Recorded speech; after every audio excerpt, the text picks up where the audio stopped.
തെയ്യക്കോലങ്ങൾ തിരുമുടിയാടുന്ന കളിയാട്ടക്കാലത്ത് കണ്ണൂരിലെത്തുന്ന കലോത്സവരാവുകളെ വരവേൽക്കാൻ theme song തയ്യാറായി.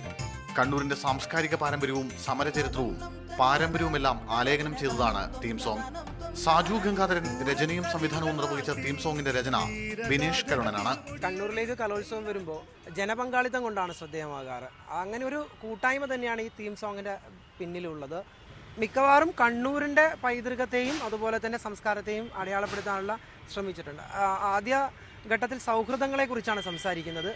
ആ സൗഹൃദങ്ങളിൽ നിന്ന് അവസാനം കലയുടെ സംഗമഭൂമിയാകുന്ന കണ്ണൂരിലേക്ക് എല്ലാവരെയും സ്വാഗതം ചെയ്തുകൊണ്ടാണ് ഈ സോങ് അവസാനിക്കുന്നത്. കളക്ടറേറ്റ് ഹാളിൽ നടന്ന ചടങ്ങിൽ വിദ്യാഭ്യാസ മന്ത്രി സി രവീന്ദ്രനാഥാണ് തീം സോങ്ങിന്റെ പ്രകാശനം നിർവഹിച്ചത്. MLA-മാരായ James Mathew, TV Rajesh, AN Shamseer, SP, collector, higher secondary director MS Jaya തുടങ്ങിയവരും ചടങ്ങിൽ പങ്കെടുത്തു. കലയുടെ മേളം തീർക്കാൻ ഒരു മനമായുയരുകയായി കലതൻ സംഗമം. മീഡിയ 1 കണ്ണൂർ.